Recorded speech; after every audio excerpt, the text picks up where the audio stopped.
looking at this headlight.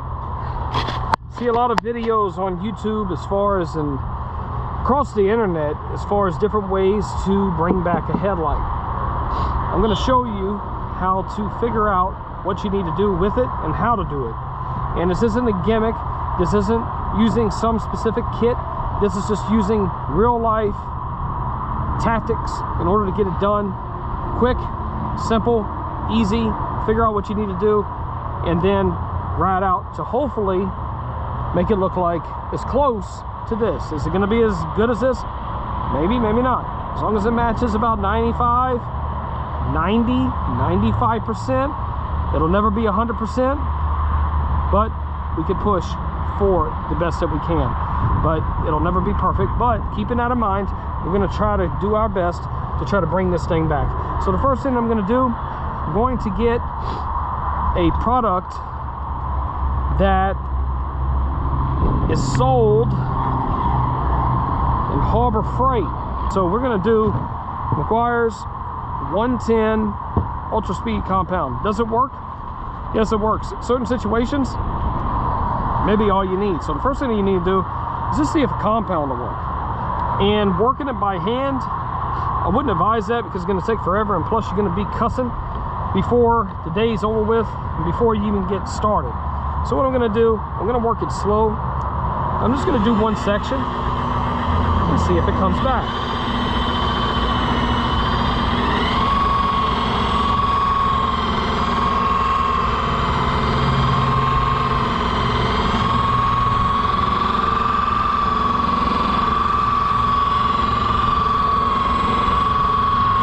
As you can see, it's coming back. You don't need to sand necessarily, but I'm gonna try to run over this entire headlight to see if it'll come back and it'll be acceptable. That's the thing. Is it gonna be perfect? No, never. Nothing is ever gonna be perfect. You could strive for that, but unless you sand this thing down, you bring it to a body shop, you spray new clear coat on there, so that's not gonna happen. Not in real life. Not to the everyday person. So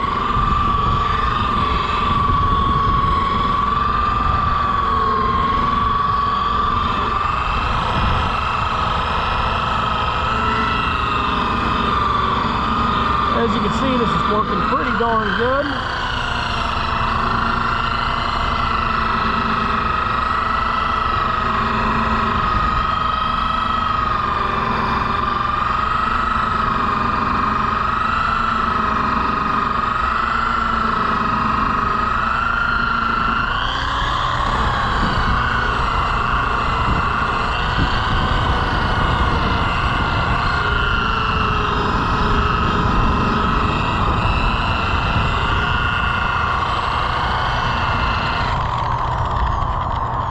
As you see, that already looks great already. So I'm going to grab a little bit more compound here. Instead of applying it to the pad, since I know it's going to work,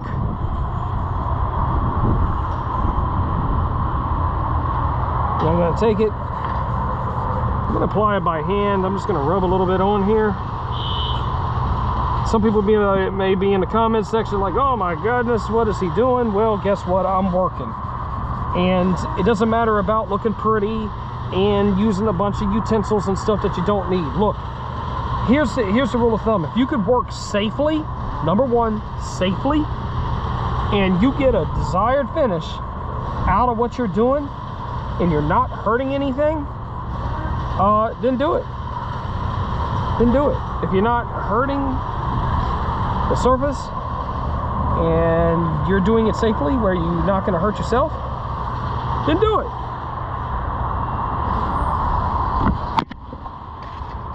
Do what works. Safety first. Do what works.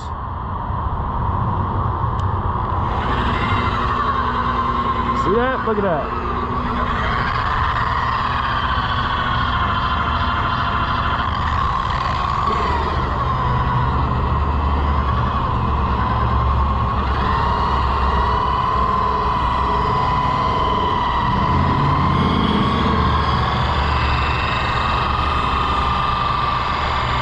Look at that.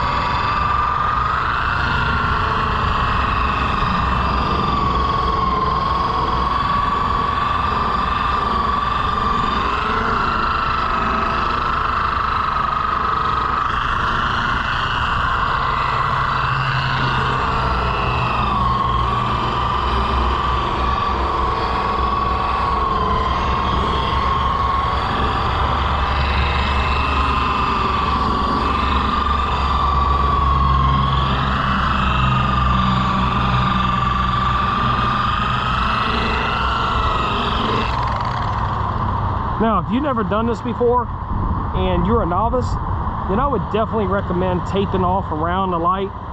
But doing this for so long and having control of the machine, that's just experience. But I would definitely advise anyone and everyone to just tape off right around here with some masking tape. Painter's tape works good.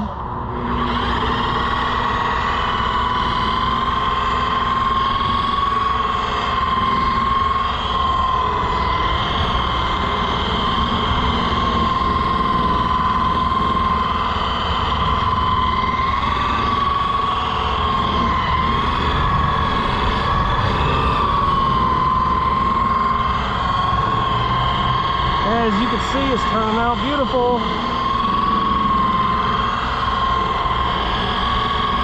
Turning out gorgeous.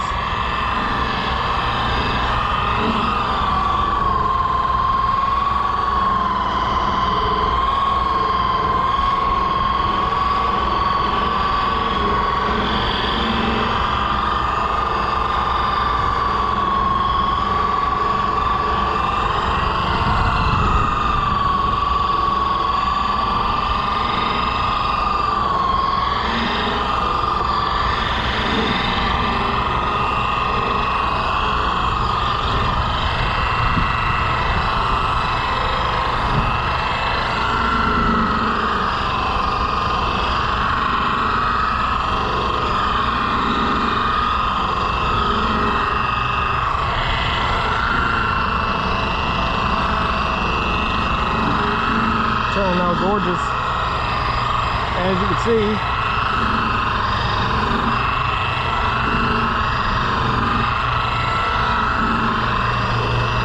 So and just like that, what you think? A lot better, man. It looks beautiful, doesn't it? Yep, that's a lot Look better. at that, and look at this. No sanding. Is that amazing? Yeah, No sanding. just buff it. Just buffing, using the right compounds, knowing what to use, and just slow and steady. I'm not running it fast. You see, I'm only running on like 2. Yeah. This thing goes all the way up to going 6. Slow and steady. Let the product just do the work, because if you spin it, it creates too much heat, and the oils that they have in the polishes evaporates, and it just burns up. Yeah. And it goes away. But by working it slow, you get a longer working time. So then you just slowly let it work. Nice. But let's see what it looks like to the other side. Let's see. Yeah, it looks. Oh yeah, look at that. Oh yeah, standing back. Yeah, that's a big difference. It looks good.